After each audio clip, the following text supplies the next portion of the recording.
I would not look to Ted Kennedy for guidance and leadership on how we ought to manage national security, Bob. I think what Senator Kennedy reflects is sort of the pre-9/11 mentality about how we ought to deal with the world and that part of the world. Pre-9/11 mentality. What's your response? Well, I think we can get along with fewer wisecracks from the Vice President and perhaps listening to some wise men and women on this issue. I'd suggest that the Vice President didn't get the 9/11. He didn't get it, because 9/11 was as a result of the Taliban and Al-Qaeda, and that is Afghanistan.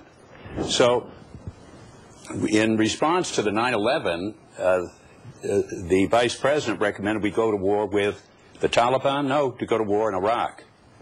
There was no question now about the misuse of intelligence.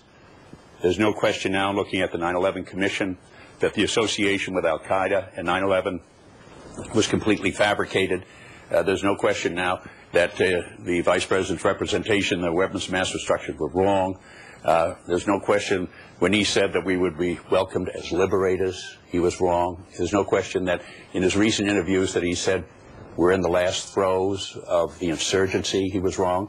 He's been wrong on every single instance, and I would hope that the President and the National Security Council would recognize that when they're listening to his advice.